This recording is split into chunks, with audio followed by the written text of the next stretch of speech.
Film ini, hanya dalam 6 hari setelah dirilis, menduduki puncak tangga lagu di 12 negara, cukup untuk menunjukkan tingkat popularitasnya. Jadi, apa daya tarik film ini? Mari kita tonton filmnya untuk segera mencari tahu. Li Tang adalah seorang pemuda yang telah menyelesaikan wajib militer dan memilih universitas biasa untuk melanjutkan studinya. Untuk mengurangi beban ekonomi keluarganya, dia bekerja paruh waktu di sebuah minimarket. Malam itu dia sedang bertugas malam, lalu bertemu dengan seorang paman yang sangat menyebalkan. Tidak hanya berbicara omong kosong, dia juga mencoba untuk berlutut demi uang. Untungnya, teman paman itu sangat pengertian, akhirnya membayar. Setelah shift malam, Li Tang meminjam palu dari Menier. Dia hendak pulang untuk menggantung lukisan dekoratif yang baru dibeli, lalu dalam perjalanan pulang, dia menemukan paman tadi tergeletak tak sadarkan diri di gang gelap. Sebagai gantinya, dia buru-buru menelepon teman paman itu untuk menanyakan kabar, tetapi malah dimarahi, disuruh untuk tidak ikut campur urusan orang lain. Li Tang tidak senang, mengacungkan jari tengahnya, tanpa disangka teman paman itu tanpa berkata apa-apa, menyerangnya. Saat itu dalam benak Li Tang terus muncul kenangan diintimidasi saat menjadi tentara. Dia bertanya pada dirinya sendiri yang pada dasarnya selalu pasrah, lalu dari mana datangnya keberanian. Pada malam itu, dengan palu di tangan, dia melampiaskan semua rasa malu dan marah yang terpendam selama ini karena hidup bukan untuk pasrah. Namun hari itu, dari mana saya mendapatkan keberanian, mengayunkan palu sekali, darah memercik dan dia roboh ke tanah. Hujan turun deras, seolah ingin membersihkan jiwa yang membelenggu orang-orang lemah. Li Tang seolah terbangun dari mimpi, panik dan ketakutan bercampur aduk membuatnya tidak tahu harus berbuat apa. Tiba-tiba dari kejauhan terdengar suara tawa mabuk, Li Tang tanpa sadar ingin melarikan diri. Setelah dia berbalik, dia melihat seorang gadis berbaju kuning berdiri di ujung gang. Untungnya dia buta, Li Tang yang sedang terkejut, juga merasa beruntung, melihat anjingnya mendekat dan mengendus bau darah. Dia sangat ketakutan sampai tidak berani bernapas keras, untungnya akhirnya gadis itu dan anjingnya pergi. Setelah kembali ke rumah, Li Tang bergegas ke kamar mandi, membuka keran air, berusaha membersihkan darah dan rasa bersalah. Namun paman yang sudah meninggal itu tiba-tiba muncul di benaknya, dia mengatakan bahwa dia memiliki seorang ibu tua yang menyedihkan dan 3 anak yang perlu dirawat. Li Tang bertanya pada dirinya sendiri, apakah dia masih manusia setelah melakukan itu? Terbangun dari mimpi buruk, Li Tang menatap langit-langit yang gelap. Tiba-tiba dia duduk tegak, dia tiba-tiba menyadari, mungkin dia telah meninggalkan senjata pembunuhan di tempat kejadian.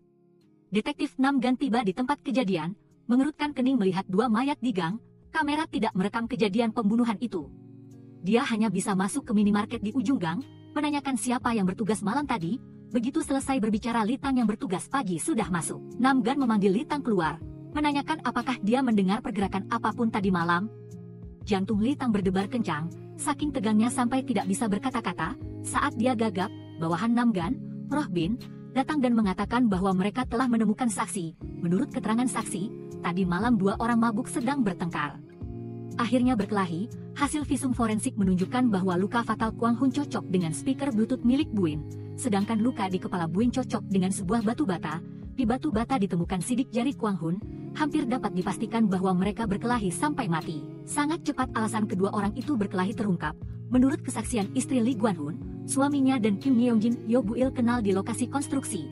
Keduanya sering minum di rumah. Seiring waktu, dia jatuh cinta dengan Kim Yeongjin Hyo Buil, tetapi rahasia tidak bisa disembunyikan selamanya.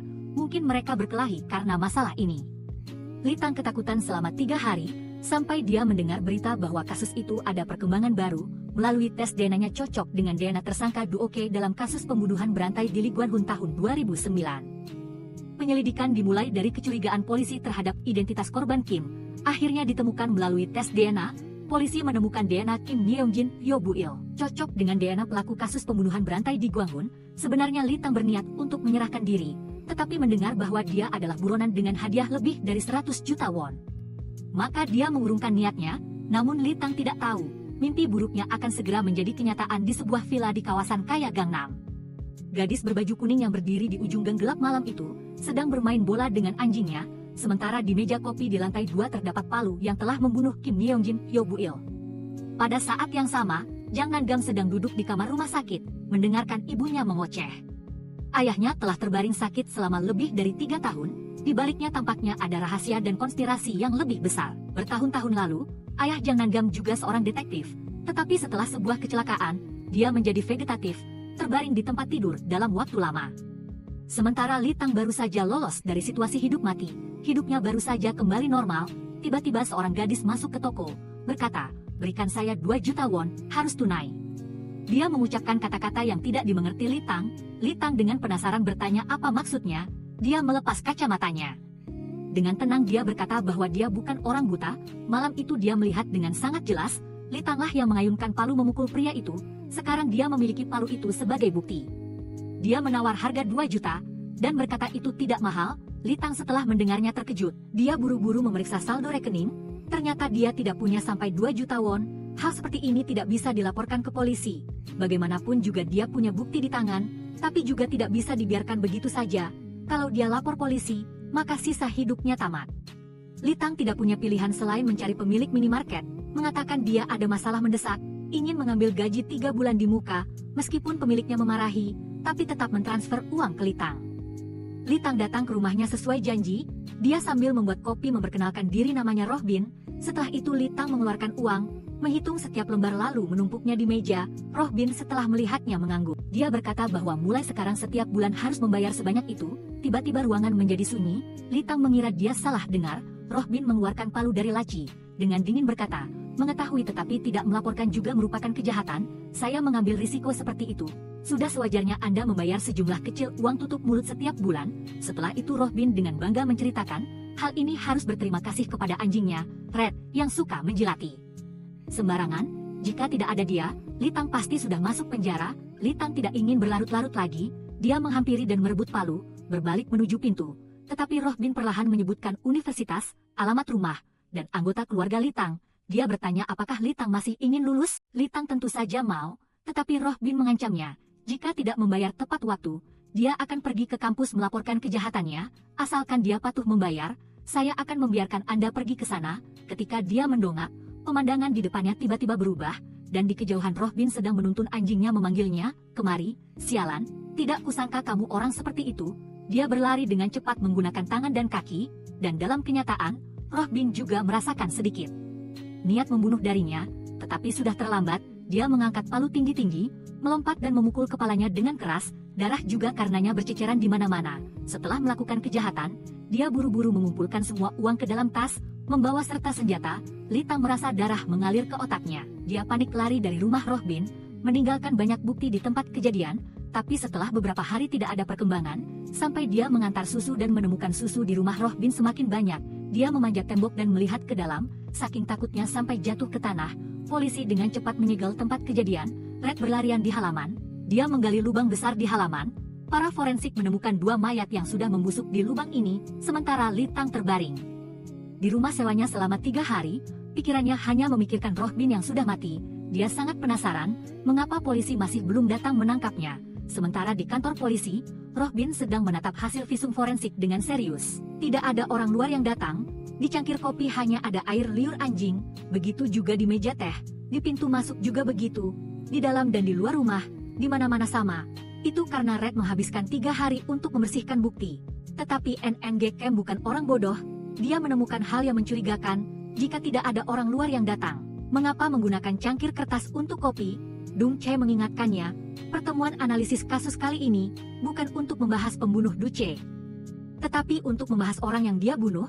Forensik menemukan kerangka di halaman, adalah paman dan bibi Duce yang telah hilang bertahun-tahun. NNG Kem bertanya kepada kerabat dan teman Duce, mengetahui identitasnya. Dia yatim piatu sejak kecil dan diadopsi oleh paman dan bibinya. Mereka memperlakukannya seperti anak kandung, menyekolahkannya di sekolah bangsawan terbaik di daerah tersebut. Di sana dia berteman dengan beberapa teman dari keluarga kaya. Untuk berbaur lebih baik dengan kelompok ini, dia menghabiskan semua tabungannya selama bertahun-tahun, membeli 8 kontrak asuransi jiwa untuk paman dan bibinya, lalu menciptakan kecelakaan untuk membunuh mereka. Saya melihat ada yang mengatakan, jika dia telah membayar dengan nyawanya, seharusnya mendoakannya agar beristirahat dengan tenang. Saya tidak mau begitu. Jika dia tidak menyesali dosa-dosanya, maka kematiannya seharusnya tidak menjadi jimat. Jadi jangan mendoakannya agar beristirahat dengan tenang. Tak lama kemudian media memberitakan kasus ini. Li Tenge melihat berita. Dia awalnya berniat menyerahkan diri namun kemudian mengurungkan niatnya. Polisi Jung Jin membawa Red untuk diinterogasi sesuai peraturan. Namun di tengah jalan dia bertemu 2 preman mabuk. Salah satu dari mereka memecahkan botol anggur, menusuk Jung Jin. Pemandangan ini kebetulan dilihat oleh Li Tenge saat dia keluar mencari makanan. melihat Jung Jin kesakitan tersungkur di pinggir jalan, lalu dia menunduk mengejar kedua preman itu. Setelah itu di sebuah gang, dia berhadapan dengan mereka. Sialan bau alkohol. Ayo sini. Melihat kedua preman itu dengan angkuh menggeledah sakunya di depan matanya, dia teringat Buin dan Duce. Tiba-tiba niat membunuh muncul dalam hatinya. Keesokan paginya, 2 mayat ditemukan di area terlantar, dan Jung Jin setelah keluar dari rumah sakit kembali ke unitnya, disambut hangat oleh rekan-rekannya. Berbeda dengan suasana gembira itu, di tempat lain sedang diadakan pemakaman untuk 2 orang jahat. NNG Camp mengamati korban, salah satu dari mereka tidak asing baginya, kembali ke masa lalu. Jun Seo adalah korban dalam kasus pidana pertama, yang ditanganinya saat baru memulai karirnya. Jun Seo adalah seorang siswa teladan. Dia lulus ujian masuk sekolah menengah terbaik dengan kemampuannya sendiri. Namun sayangnya dia diserang oleh 2 preman. Setelah dibawa ke kantor polisi, seluruh tubuhnya memar dan diperkosa oleh mereka tak lama kemudian, dan tak lama setelah tragedi itu terjadi. Jun Seo melompat dari ketinggian, mengakhiri hidup mudanya. Meskipun NNG Camp telah menangkap anak-anak pelaku kejahatan itu, tetapi kasus yang awalnya memiliki bukti lengkap, malah menjadi kekurangan bukti. Karena manipulasi orang tua tersangka, kasus itu berlarut-larut hingga habis masa penuntutan tanpa putusan, sehingga para pelaku itu lolos dari hukuman hukum. Ayah Jun Seo telah mengajukan banding mengenai masalah ini selama bertahun-tahun, tetapi masih belum mendapatkan hasil yang diinginkan. Sementara di rumah sewaan, Li Tang menerima undangan untuk berbicara pribadi dari. Rasa penasaran membuatnya mengeklik, tak disangka lawan bicara langsung memanggil namanya. Li Tang ketakutan, buru-buru mematikan aplikasi. Tak lama kemudian kurir mengirimkan sebuah surat. Li Tang membukanya, dan ternyata itu adalah surat panggilan sidang dari pengadilan. Sebelumnya dia sudah menerima gaji di muka untuk 3 bulan, tetapi setelah kasus pertama terjadi, dia tidak bekerja lagi, jadi pemilik toko serba ada menuntutnya atas tuduhan penipuan. Nangam juga telah melihat pemberitahuan ini. Baru-baru ini terjadi 3 kasus pembunuhan berturut-turut. Dia menghabiskan seminggu untuk melihat rekaman CCTV, dan menemukan bahwa Li Tang selalu muncul di lokasi kejadian. Hal ini menimbulkan kecurigaan. Tepat setelah ini, Dung Che mencari ayah Jun Seo, ingin mencari tahu tentang kasus pemerkosaan tahun itu. Di sisi lain, Li Tang telah berpikir selama seminggu, kali ini tidak ada alasan lagi untuk melarikan diri. Dia mengemasi senjata pembunuh, memasukkannya ke dalam tas, dan menelepon kantor polisi. Petugas memeriksa dan melihat pemberitahuan panggilan pengadilan itu, tetapi terlalu banyak orang yang datang untuk menyerahkan diri, sehingga kantor polisi tidak dapat menanganinya tepat waktu, jadi petugas meminta Li Tang untuk datang ke kantor polisi pada pukul 9 malam. Sementara dia mengumpulkan bukti, di kantor polisi Sang-muk telah mengakui perbuatannya membunuh. Nangam mendengar kabar itu dan buru-buru datang. Dia memegang transkrip dan masuk ke ruang interogasi. Agar Sang-muk mencatat namanya, Sang-muk menundukkan kepala. Nangam bertanya apakah dia ingin merokok. Sang-muk berkata dia sudah berhenti merokok bertahun-tahun. Nangam melanjutkan bertanya, lalu mengapa mengaku bersalah demi orang lain? Sang-muk mengangkat kepalanya dengan ekspresi bingung. Nangam berkata, di wajah seseorang ada bekas luka akibat obat yang meningkatkan kesadaran. Itu membuktikan pelaku haruslah seorang perokok. Terlebih lagi, hasil otopsi menunjukkan, kedua korban melawan dengan sangat gigih sebelum meninggal. Ini membuktikan mereka tidak meninggal karena serangan mendadak, luka mematikan di sisi kanan otak. Juga membuktikan pelaku menggunakan tangan kanan, tetapi Sang-muk baru saja menulis namanya dengan tangan kiri. Setelah mengatakan itu, Nangam berbalik meninggalkan ruang interogasi. Sesaat kemudian, Nangam mencari Dung Che, menyuruh muridnya untuk tidak bertindak gegabah. Kasus ini tidak sesederhana itu. Dung Che baru menyadari bahwa dia telah melakukan kesalahan besar. Dia baru saja menelepon ibunya yang sudah pensiun, mengatakan bahwa mereka telah mengidentifikasi Sang-muk sebagai tersangka. Nangam kemudian pergi ke rumah sakit untuk mencari tahu, baru mengetahui bahwa Sang-muk telah dibebaskan. Nangam bertanya apakah Sang-muk mengenal pelakunya? Sang-muk menghela napas. 2 hari yang lalu dia tidak sengaja melihat berita, melihat ada orang yang telah membalaskan dendam putrinya. Dia tidak punya keberanian untuk membunuh, tetapi bersedia menanggung hukuman atas nama pelakunya. Sebagai penanggung jawab kasus Dung Che, Nangam dapat memahami tindakan Sang-muk. Namun meskipun ingin membalas dendam, seharusnya tetap mengikuti prosedur hukum. Sang-muk menjawab tanpa daya, jika hukum bisa menghukum pelakunya, maka kedua bajingan itu sekarang pasti sudah dipenjara, tidak mati secepat ini. Waktu berlalu cepat, sudah pukul 9, Li Tang menarik napas dalam-dalam, berniat pergi ke kantor polisi untuk menyerahkan diri. Namun saat itu sebuah mobil melesat, merebut tas yang sedang dikenakannya, membuatnya jatuh ke jalan kesakitan. Bersamaan dengan itu kedua perampok mencari tempat sepi, membuka tas Li Tang. Mereka melihat tidak ada speser pun di dalamnya, dengan marah melemparkan tas itu ke sungai. palu dan batu bata yang menempel pada korban perlahan tenggelam ke dasar air. Pada saat yang sama, Sang Muk duduk di kursi roda. Dia mengingat kejadian seminggu yang lalu. Dia menerima undangan percakapan misterius. Orang itu menyuruhnya untuk balas dendam dengan tenang, akan ada yang mengurus konsekuensinya. Sang Muk memberanikan diri mengikuti kedua pemuda kaya itu ke gang, lalu melihat ada orang yang lebih cepat darinya. Samar-samar dia seolah melihat orang misterius hari itu. Dia langsung mendorong kursi rodanya mengejar, tetapi saat mudah berbelok dia tidak sengaja terjatuh ke tanah, sampai dia mengangkat kepalanya. Orang itu telah menghilang di pintu keluar darurat. Saat ini, Litang menjulurkan kepalanya, bertanya apakah Sang Muk butuh bantuan? Tetapi Sang Muk menyuruh Litang untuk segera pergi dari sini. Di rumah sakit polisi mondar-mandir, Litang teringat percakapan misterius hari itu. Dia tidak bisa menahan diri untuk bertanya kepada Sang Muk, apakah dia yang menyuruh orang merampok tasnya? Sang Muk hanya mengulangi kata-kata sebelumnya, menyuruh Litang untuk segera meninggalkan rumah sakit. Kamu adalah orang di berita radio itu, aku punya banyak hal yang ingin kukatakan padamu. Banyak orang sedang mengawasi di sini, jadi cepat pergi. Paman, sekarang aku tidak peduli dengan hal-hal itu lagi. Ngomong-ngomong, mengapa Paman melakukan itu? Paman mengikutiku? Jadi motor itu juga milik Paman? Motor apa?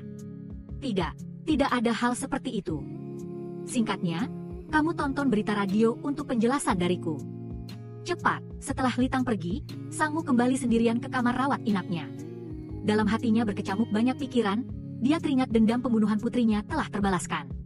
Dia menelan segenggam pil tidur, berniat mengakhiri hidupnya dengan cara ini.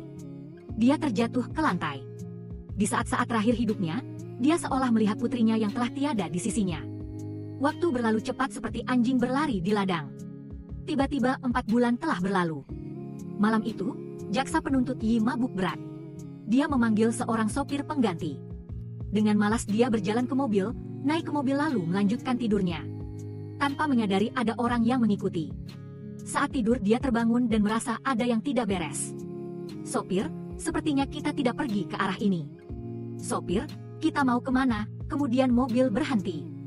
Lalu dia menyalakan listrik dari alat kejut listrik. Ketika dia bangun lagi, dia sudah berada di dunia lain. Selama 4 bulan terakhir, Departemen Kepolisian telah membentuk tim investigasi khusus untuk menyelidiki kasus kedua pemuda itu. Tetapi kesibukan tidak membuahkan hasil. Setelah tim investigasi khusus dibubarkan, kasus itu dialihkan kembali ke NNG Camp. Untuk menyelesaikan kasus secepat mungkin, dia mendatangi ahli teknologi Zobin. Memberinya beberapa laporan kasus baru-baru ini. Lalu bertanya apa pendapatnya. Zobin adalah seorang peretas yang terobsesi dengan kasus pembunuhan. Dia pernah ditangkap oleh NNG Camp karena meretas server Departemen Kepolisian. Setelah meninjau berkas kasus dengan cermat, dia merasa ini bukan pembunuhan berantai. Modus yang berbeda, lokasi kejahatan yang berbeda, dan metode kejahatan yang juga berbeda. Keempat kasus tersebut tampaknya tidak memiliki hubungan apapun. Namun setelah menambahkan kasus jaksa, situasinya berubah. Seperti secara bertahap, berevolusi, ya, jadi tidak mengesampingkan kemungkinan. Ini adalah kasus pembunuhan berantai, ya, ngomong-ngomong, Anda tidak melihatnya? Aneh sekali, sebelum membunuh, pembunuh itu bahkan tidak mendengar pengakuan dosa korban. Mengapa hanya membunuh orang-orang ini? Tidakkah Anda merasa ini sangat aneh? Pembunuh tidak hanya menggunakan pisau, tetapi juga menusuk tepat ke jantung. Luka pada mayat menunjukkan bahwa pembunuh tidak ragu-ragu. Li Tenje berkata hanya mengantar 1 porsi.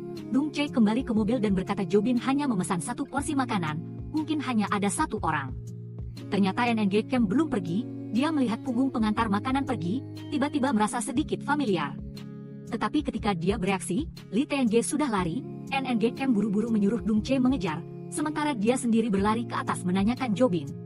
Akhirnya berapa banyak orang yang telah dibunuh? Jobin bersorak membuat NNG Camp kesal dan berinteraksi dengan Jobin. Setelah 15 menit, Dung Che mengetuk pintu dan berkata telah menangkap pengantar makanan yang kabur. Berani berbicara omong kosong dengan saya. Kejahatan mengabaikan tugas. Pengecut ini, NNG Camp berinteraksi sepuasnya. Namun tak disangka, saat dia tidak memperhatikan, Jobin telah menyebarkannya secara online. Saat ini NNG Camp mendekat untuk melihat dan menemukan bahwa orang ini bukan Li TNG. Dia hendak marah ketika kepala departemen menelepon, mengatakan bahwa adegan NNG Camp memukul orang baru saja disebarkan secara online. Adapun mengapa Jobin mengenal Lee TNG, itu harus diceritakan sejak 4 bulan yang lalu. 3 hari sebelumnya terjadi pembunuhan di Dunsan, korbannya adalah 2 siswa SMA, diketahui mereka dulunya adalah pelaku perundungan di sekolah, membuat semua orang sangat terkejut. Saat itu Lee TNG melarikan diri dari rumah sakit kembali ke penginapan, agar tidak melibatkan keluarga. Dia meninggalkan surat perpisahan kepada orang tuanya, lalu pergi melarikan diri. Seminggu kemudian, dia melewati banyak kota, berniat melarikan diri ke luar negeri, tetapi bertemu Jobin di kereta bawah tanah. Jobin terobsesi dengan cerita Batman dan Robin, ingin menjadi karakter komik, menghukum orang jahat. Sepanjang hari dia mencari bukti di internet, jika orang itu adalah penjahat, dia akan membantu pembunuh menghapus bukti. Ini adalah permainan yang paling disukainya. Dia ingin mengajak Lee TNG bergabung, bekerja sama dalam hal besar, tetapi Lee TNG tanpa ragu menolak. Dia berkata bahwa dia membunuh karena impulsif. Tetapi Jobin tidak berpikir demikian.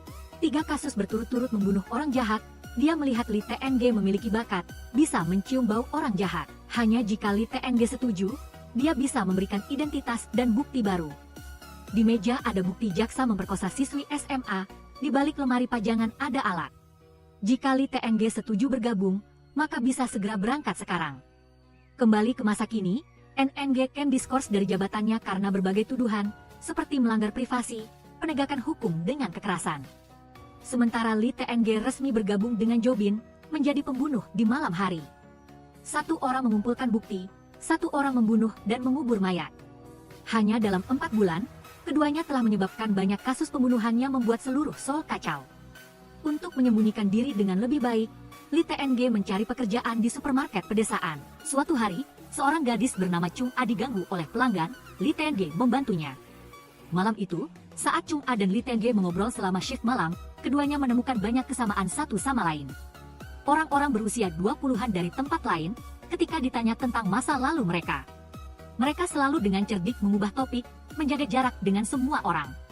Awalnya Lee TNG tidak mengatakan apa-apa, tetapi dia selalu merasa pernah bertemu Chung A di suatu tempat. Dia tersenyum pahit, mengatakan banyak pria telah menonton videonya. Itu adalah video yang disebarkan oleh mantan pacarnya, video dewasa. Setelah mendengar itu, Lee TNG membuang rokok di tangannya, dan pergi dengan malu. Mai berikutnya Ibu Chung A datang dari Seoul, mengajak putrinya ke sebuah restoran, ingin membujuk Chung A pulang. Tetapi Chung A tertarik pada seorang pria. Setelah kejadian itu, dia tidak bisa menerima tatapan pria. Dia berkata kepada ibunya, jangan biarkan orang itu mendekat. Kalau tidak dia akan bertengkar, bukan karena alasan itu. Lalu mengapa? Katakan. Lihatlah caranya tergagap tidak bisa berkata-kata. Saya merasa Anda familiar makanya saya melihat Anda. Benar, itu saya. Orang di video itu adalah saya. Oh tidak, bukan itu maksudnya. Sebelumnya apakah Anda sekolah di SD Hon SNG? Apakah Anda insan? Saya Sang Min. Ah, saya ingat ibu Anda dulu membuka toko makanan ringan kecil di gerbang sekolah. Dia terlihat seperti teman sekelas itu, meskipun ada sedikit keributan. Namun ketika bertemu lagi, keduanya tetap mengobrol dengan santai. Ibu Chung A sangat senang melihat putrinya bergaul dengan teman-teman, jadi dia meninggalkan restoran lebih awal, membawa Sang Min mengantar Chung A pulang. Sesampai di bawah, dia ingin meminta nomor telepon Chung A tetapi ditolak olehnya. Hanya beberapa hari kemudian, Chung A menerima telepon dari Sang Min. Kalimat pertama yang dia katakan adalah dia diperas karena berbicara tidak sopan dengan orang lain. Awalnya Chung A tidak berniat bertemu, tetapi ketika memikirkan keadaannya, dia tetap memutuskan untuk bertemu sekali. Kondisi Sang Min jauh lebih buruk daripada sebelumnya. Dia berkata karena bermain truth or dare dan kalah dari temannya. Karena gengsi dia menanggalkan semua pakaiannya, tidak menyangka jatuh ke dalam perangkap. Sekarang dia kehilangan pekerjaan, kehilangan pacar. Dia tidak ingin hidup lagi, Chung A menghiburnya. Untungnya video itu tidak tersebar, mereka berdua mengobrol sampai larut malam. Kemudian karena Sang Min minum alkohol dia tidak bisa mengemudi, akhirnya menginap di rumah Chung A. Apakah Anda ingat sesuatu? Sang Min teringat kehangatan malam itu. Meskipun tubuhnya sudah kembali ke Seoul, jiwanya masih di Busan. Lalu suatu hari pacarnya bertanya ada apa? Sang Min menggelengkan kepala mengatakan tidak ada apa-apa.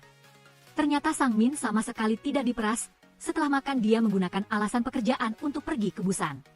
Setelah beberapa saat bersenang-senang, Chung A mengumpulkan semua keberaniannya, mengajaknya ke Seoul untuk memulai hidup baru bersamanya. Tetapi begitu dia selesai berbicara, telepon Sang Min berdering.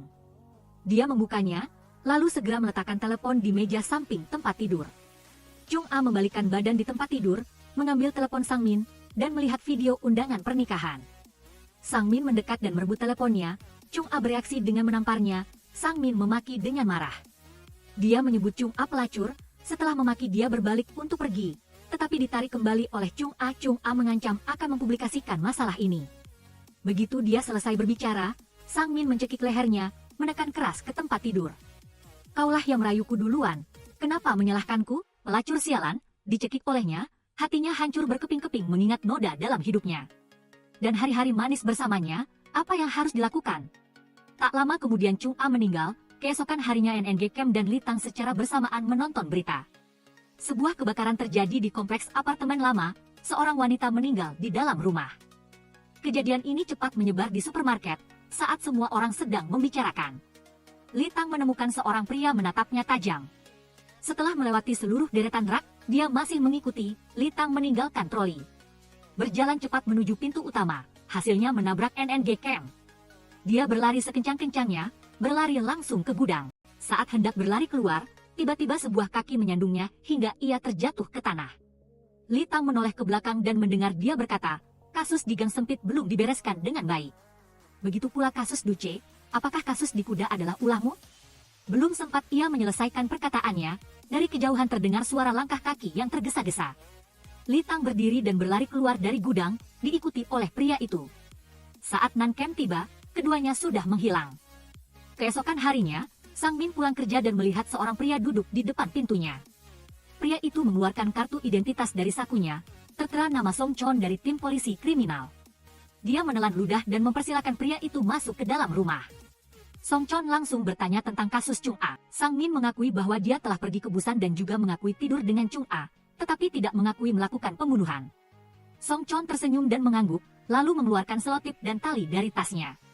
Sang Min meminta surat perintah penggeledahan, tetapi Song Chon memukulnya 2 kali hingga ia terjatuh ke tanah. Di sisi lain, Litang menelepon Zobin dan mengatakan bahwa dirinya telah terungkap. Polisi bernama Nan Kem itu telah melacaknya sampai ke Busan. Zobin menyuruh Litang untuk tidak terburu-buru, dia sudah punya rencana sebelumnya, lalu kembali ke Song Chon, dia sudah memberikan banyak kata kepada Sang Min. Setelah itu, Song Chon membaca laporan pemeriksaan yang ditulis oleh Sang Min. Dia menemukan bahwa Sang Min hanya menulis tentang proses pembunuhan, bukan tentang motif pembunuhan. Tapi sekarang penyesalan pun tidak ada gunanya. Orang sudah dibunuh olehnya, Song Chon bergumam, setelah selesai membereskan TKP. Dia meletakkan beberapa tabung gas di atas kompor listrik, dan saat keluar dari pintu, dia kebetulan bertemu dengan kelompok Nan Kem. Pihak Nan Kem mengetuk pintu berkali-kali tetapi tidak ada yang menjawab. Saat menelepon ke ruang manajemen, diberitahu kuncinya hilang. Sementara itu, Dung Che tiba di depan rumah Sang Min, mengetuk berkali-kali tetapi tidak ada yang membukakan pintu. Jadi dia menempelkan tangannya ke pintu untuk mendengarkan dari dalam, dan sesaat kemudian tabung gas meledak. Orang-orang terlempar ke tanah. Saat itu Zobin pulang ke rumah, melihat Song Chon sedang duduk di kursi, dia belum sempat menyapa. Dia sudah dipukuli habis-habisan. Kedua orang itu dulunya adalah rekan kerja, namun setelah itu Song Chon melarikan diri ke luar negeri, sehingga keduanya tidak bertemu lagi. Setelah melampiaskan amarahnya, Song Chon duduk kembali di kursi. Ia meminta Zobin untuk menyerahkan informasi kontak Litang. Zobin berbohong, mengatakan Litang telah melarikan diri, dan dia juga tidak bisa menghubunginya. Song Chon memberi Zobin 3 hari, menyuruhnya untuk mengatur pertemuan Litang di lokasi yang telah ditentukannya. Setelah berbicara, Song Chon berdiri dan berjalan menuju pintu, tanpa diduga Zobin di belakang memegang tongkat dan menyerang diam-diam. Namun sayangnya gagal, dan di rumah sakit, Dung Che mengganti pakaiannya. Ia menerima pesan dari Zobin, menyuruhnya datang ke rumah. Namun begitu sampai di pintu, ia berpapasan dengan Song Chon. Dung Che belum sempat membuka mulut. Ia sudah dirobohkan oleh Song Chon dengan bantingan bahu. Selanjutnya ia dilempar keluar jendela. Keesokan harinya, Nan Kem bergegas ke kantor polisi. Zobin membawa informasi tentang Song Chon. Ia mengusulkan untuk bekerja sama dengan Nan Kem untuk membawa Song Chon ke pengadilan. Saya mendengar suara benturan di luar, jadi saya keluar untuk melihat. Lalu saya menemukan polisi kriminal itu tergeletak di tanah. Saya tidak melihat tersangkanya. Saya sudah mengatakan hal ini kepada polisi kriminal lainnya. Katakan dengan jelas sebelum saya membunuhmu, sementara itu Song Chon sedang berdiri di atap. untuk mengajari dua pemuda yang tidak sopan kepada orang tua. Namun tidak diketahui bahwa kedua pemuda ini memiliki latar belakang yang tidak kecil. Gadis itu adalah pewaris dari perusahaan konstruksi Buin. Insiden ini dengan cepat menarik perhatian polisi. Atasan memberikan tekanan besar dalam memecahkan kasus ini. Kepala Departemen Moon yang baru menjabat menemui Nan Kem dan menawarkan syarat untuk mengembalikan jabatannya. Namun dengan syarat harus memecahkan kasus dalam batas waktu, Nan Kem tidak berpikir panjang. Ia langsung setuju karena ia ingin membalas dendam untuk Dung Che. Untuk melenyapkan Song Chon, Zobin sendirian pergi ke perusahaan Buin, menyerahkan informasi tentang Song Chon. Tepat pada saat itu ia menerima telepon dari Li Tang. Menanyakan sebenarnya Song Chon itu orang seperti apa. Menerima telepon, Zobin dengan panik berlari ke tempat lain untuk menjawabnya. Aku akan menyelesaikan semuanya, kamu hanya perlu bersembunyi dengan baik. Jangan menyimpang, aku bertanya padamu, sebenarnya dia orang seperti apa? Mendengar pertanyaan Li Tang, Zobin teringat adegan Song Chon memukuli preman di jalan setahun yang lalu. Karena saat itu dia ingin mengubah dunia. Paman adalah orang yang sangat dibutuhkan dunia ini. Mari kita bersama-sama menuntut keadilan untuk dunia ini. Bagaimana menurut Paman? Saat itu Song Chon langsung menangis setelah mendengarnya. Kembali ke masa kini, Li Tang menawarkan untuk bertemu Song Chon. Zobin segera memiliki sebuah rencana. Malam itu Li Tang mengikuti arahan Song Chon ke sebuah diskotik yang ditinggalkan. Song Chon datang untuk merayu. Dia ingin Li Tang mengikutinya. Saat keduanya berbicara, Zobin, berdasarkan lokasi, membawa orang-orang dari perusahaan Buin ke diskotik. Li Tang menolak tawaran Song Chon. Dia mengatakan bahwa dia sudah punya rekan. Song Chon melambaikan tangan, menyuruh Li Tang untuk tidak naif lagi. Dia mengatakan bahwa Zobin adalah orang yang tidak tahu berterima kasih. Hanya karena dia kalah sekali, dia dikhianati dan harus melarikan diri ke luar negeri. Bersembunyi lebih dari setahun baru kembali. Li Tang bertanya kepada Nan Kem mengapa dia membunuh orang. Song Chon berkata, saya sudah menjadi polisi kriminal selama lebih dari 10 tahun, menangkap begitu banyak penjahat. Setelah itu, saya hanya bisa menyaksikan orang miskin dijatuhi hukuman mati. Sedangkan orang kaya lolos dari hukuman hukum. Daripada membuang tenaga tanpa hasil, lebih baik menggunakan hukuman pribadi untuk menegakkan keadilan. Setelah berbicara, ia menepuk bahu Li Tang, menyuruhnya untuk memikirkan baik-baik tawarannya. Namun saat ia berbalik pergi, ia dengan cepat mengeluarkan pisau dan mencoba menyerang dari belakang. Namun ia tetap terlempar ke tanah. Saat itu, orang-orang dari perusahaan Buin masuk. Li Tang memanfaatkan kesempatan ini untuk bangkit, dan dengan panik melarikan diri dari diskotik. Ikuti kami. Bagaimana dengan anak ini? Siapa anak kecil ini? Biarkan saja dia pergi. Menghadapi begitu banyak orang. Namun Song Chon tidak sedikit pun takut. Ia seperti binatang buas yang haus darah, mengeluarkan pistol yang berisi peluru peledak. Sendirian menyerbu masuk untuk bertarung. Di antara kerumunan tongkat seperti itu, Song Chon bertarung sambil mundur. Dia hanya punya 6 peluru, tapi tidak menyia-nyiakan satu pun. Orang-orang Buin satu persatu tumbang, Song Chon terus menyerang. Akhirnya menggunakan satu peluru sungguhan untuk mengakhiri pertarungan, setelah bosan bertarung baru bertanya. Lalu dia baru tahu siapa yang dia provokasi. Ketika polisi khusus tiba di lokasi, Song Chon sudah menghilang. Keesokan harinya, Nan Kem telah memeriksa kamera dan menemukan identitas semua orang yang masuk dan keluar diskotik. Selain Li Tang dan Zobin, ada juga kenalan lamanya, Song Chon. Pada saat yang sama, Zobin telah membeli mobil bekas, berencana bersama Li Tang melarikan diri ke luar negeri. Li Tang ragu-ragu, dia khawatir jika pergi dia tidak akan pernah bisa kembali. Zobin berkata, aku sudah merencanakannya, kita hanya akan bersembunyi sebentar di luar negeri, menunggu semuanya tenang baru kembali. Pasti tidak akan ada masalah, tetapi masalah terjadi di pihak Song Chon. Song Chon tidak berhasil menangkap ketua grup Buin, hanya berhasil membungkam teriakannya. Setelah percakapan ramah, dia berhasil mendapatkan informasi tentang keberadaan ketua. Ternyata, karena kehilangan cucunya, ketua mencari seorang gadis seusia cucunya. Untuk mencari penghiburan, Song Chon perlahan bangkit dari sofa. Dia mengatakan bahwa Buin telah membunuh bertonton orang saat pembongkaran, memikirkan keluarga para korban itu. Dia merasa perlu menyelesaikan masalah dari akarnya. Begitu selesai berbicara, di luar terdengar teriakan ketua, meminta Song Chon membuka pintu. Song Chon mengulangi, dia menyuruh Nan Kem untuk tidak bertindak gegabah, jika dia mengeluarkan alat pembuka botol, bahkan dewa pun tidak bisa menyelamatkan orang tua itu. Nan Kem menyuruh Song Chon untuk bertindak, dia hanya berjanji akan menyelesaikan kasus dalam batas waktu, bukan berjanji akan menjaga nyawa ketua tua. Song Chon memandang Nan Kem, Semakin dilihat semakin merasa akrab, lalu menyadari bahwa mereka sudah saling kenal sejak lama. Dia bertaruh Nancam tidak berani menembak, mengangkat tangan dan menembak satu kali. Dia tertawa terbahak-bahak. Ia berkata bahwa bertahun-tahun yang lalu ia bahkan memukuli kepala Nancam hingga pecah. Nancam melangkah mendekat, tangan yang memegang pistol terus bergetar. Song Chon tiba-tiba mengeluarkan pembuka botol, cairan merah segera menyembur setelah itu. Ketua grup jatuh tersungkur di sofa. Tubuhnya kejang-kejang, asisten baru segera menyerbu untuk menarik Nancam. Song Chon ditangkap di tempat, sementara kedua bersaudara itu berada di tempat lain di dalam mobil, masing-masing dengan pikiran sendiri.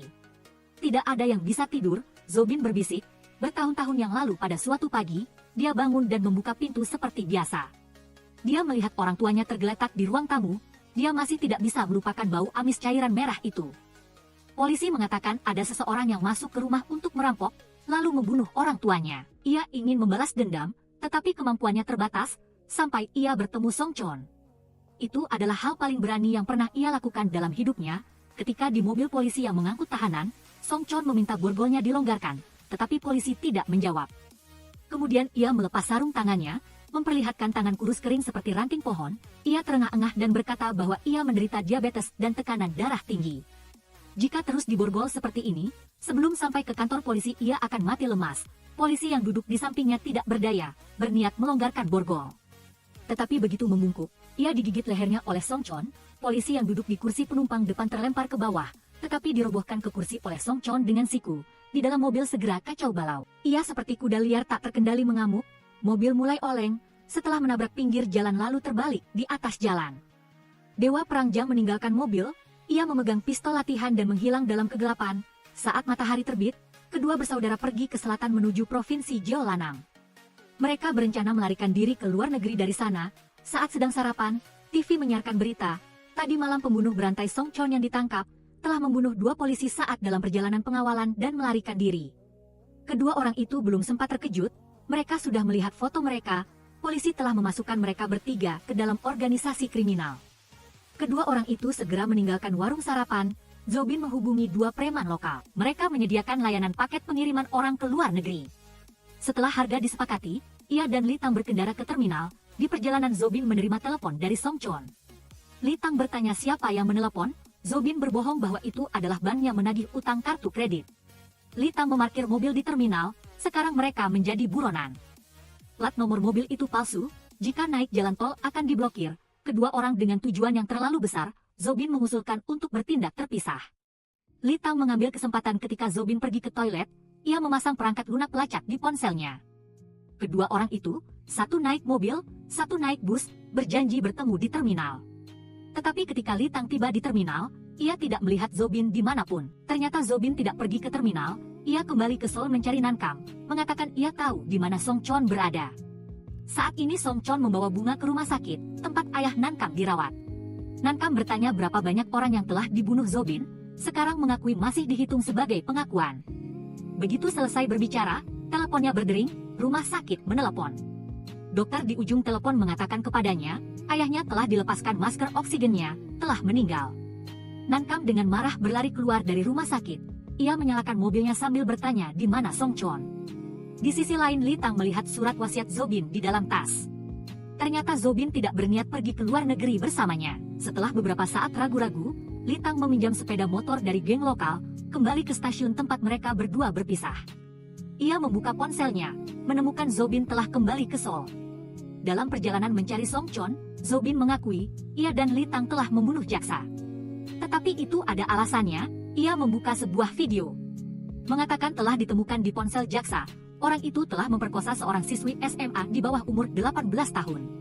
Nancam dengan marah mengerem mobilnya, ia menyeret Zobin keluar dari mobil. Berteriak bertanya ia memiliki hak apa untuk memutuskan siapa yang harus hidup dan siapa yang harus mati. Kau pikir kau adalah Tuhan? Giliranmu menghukum mereka? Kau memiliki hak apa untuk memutuskan siapa yang harus hidup dan siapa yang harus mati? Zobin mendongak dan balik bertanya kepada Nancam mengapa hukum harus berlutut di hadapan orang-orang munafik. Orang yang punya uang dan kekuasaan menindas yang lemah, bagaimana orang biasa harus memilih? Apakah menahan diri dan menderita atau menunggu keadilan yang tak kunjung datang? Nancam berpikir sangat lama tetapi tidak menemukan jawaban. Zobin melanjutkan bertanya, mereka datang ke sini untuk mencari Song Chon, bukan? Apakah ada surat perintah penangkapan? Apakah tindakan ini disetujui oleh atasan? Nankam dengan marah berkata, ia punya alasan yang sah untuk melakukannya. Sementara itu, Litang, berdasarkan pelacak, menemukan sebuah pabrik terbengkalai. Tempat ini sudah sangat bobrok, lampu neon berkedip-kedip tanpa henti. Song Chon mondar-mandir dalam cahaya remang-remang, menceritakan kisah lama. Ia mengatakan dirinya adalah anak seorang pembunuh. Menjadi polisi bukanlah hal mudah. Ia telah berusaha keras mempelajari semua mata pelajaran, bermimpi suatu hari nanti akan menjadi detektif kriminal seperti ayah Nankam. Sampai suatu hari, pemilik kantin harus pulang ke negaranya. Ayah Nankam memintanya untuk membawakan sekotak ginseng rusak untuk pemilik kantin. Tak disangka tak lama kemudian, wanita itu ditangkap. Tuduhannya adalah perdagangan narkoba lintas batas. Song Chon awalnya mengira ia akan mendapatkan jawaban bahwa ia adalah seorang polisi rahasia, hasilnya malah dipukuli habis-habisan oleh ayah Nankam. Saat itu citra pahlawan dalam diri Song Chon runtuh. Ia memutuskan untuk melawan dunia yang tidak adil ini. Litang tiba-tiba muncul, menginterupsi kilas balik Song Chon. Song Chon mengarahkan pistol dan menembak, Litang dengan cepat bersembunyi di kegelapan. Segera setelah itu, ia memegang pisau dan mendekat dengan cepat, bilah pisau menusuk perut Song Chon. Keduanya langsung bergulat, Zobin juga menerjang membantu. Ia ingin merebut pistol dari tangan Song Chon, Nankam juga mencondongkan setengah badannya, membidik kepala Song Chon. Setelah suara tembakan terdengar, Song Chon dan Zobin secara bersamaan jatuh ke tanah. Peluru menembus pinggang Song Chon, tetapi sayangnya mengenai jantung Zobin. Litang melihatnya, sempoyongan berjalan ke arah temannya. Ia berlutut ke tanah, tetapi Zobin sudah tidak bernapas. Song Chon bersandar di satu sisi, terengah-engah berkata, ayah Nankam bukan orang jahat. Ia berdagang narkoba hanya karena terlalu miskin, begitu miskin sampai dihina istrinya tidak berguna. Litang mendekat, meminta Nankam menyerahkan pistolnya padanya. Nankam menggertakkan gigi bertanya, kau punya hak apa memutuskan hidup mati orang lain? Sebulan kemudian, Kepala Bagian Moon mengumumkan dalam konferensi pers, polisi telah resmi mengungkap kasus pembunuhan berantai yang sangat serius. Penembak jitu Song Chon telah membunuh lebih dari 30 orang dalam 5 tahun.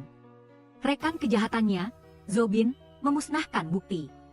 Kedua penjahat ini sangat licik, tidak pernah meninggalkan bukti apapun di TKP. Kemudian polisi menemukan sebuah persik emas di TKP kasus Profesor di Busan. Forensik telah mengidentifikasi, Zobin pernah datang ke TKP melalui bekas gigitan di sana. Selain itu polisi juga menemukan sebuah gudang rahasia di rumah Zobin. Di dalamnya terdapat banyak senjata tajam yang terkena darah korban, di setiap senjata tajam terdapat sidik jari Song Chon. Seorang wartawan bertanya, kemana Litang dalam geng itu pergi? Namun pertanyaan ini belum terjawab. Ia bahkan lebih berhati-hati dari orang biasa, setiap kasus tidak meninggalkan satupun sidik jari. Bagaimana ia melakukannya, namun kami tetap menemukan petunjuk penting, bahkan orang yang paling berhati-hati pun sulit menghindari kesalahan. Untungnya, atau mungkin lebih tepatnya tidak beruntungnya, saat itu hujan sangat deras, sehingga awalnya tidak ditemukan jejak DNA. Tapi takdir mempermainkan, dia meninggalkan bekas gigitan di tempat kejadian, karena tubuh tersangka telah dibakar, tidak ditemukan petunjuk lain di tempat kejadian. Tapi hanya ada satu hal yang bisa dipulihkan, yaitu gigi. Apakah ini mungkin? Saya belum pernah mencoba, hanya Anda yang bisa melakukannya. Tersangka dalam kasus pembunuhan Profesor Zhou memiliki gigi yang sangat mirip dengan Zobin. Bahkan jika ini sesuai rencana Anda, apa keuntungan bagi saya? Keadilan? Aku mungkin akan mati, meskipun aku sedikit takut. Lagi pula, meskipun aku sudah merencanakan semuanya, aku tetap hanya seorang pembantu. Bisa dibilang, itu adalah kemampuan Litang. 3 tahun telah berlalu sejak kasus itu, NNGM masih membeli sekotak permen karet seperti biasa. Tiba-tiba sebuah berita kilat di TV melaporkan bahwa korban Kim yang aneh bulan lalu telah teridentifikasi sebagai tersangka utama dalam kasus penculikan 13 tahun lalu. Polisi telah menyelidiki dan menemukan DNA korban Kim cocok dengan tersangka dalam kasus penculikan tahun itu, juga cocok dengan DNA tersangka utama dalam kasus penculikan pembunuhan di distrik Danjiang. Isi film ini sampai di sini. Jika kalian suka, jangan lupa like, share, dan follow channel ini ya.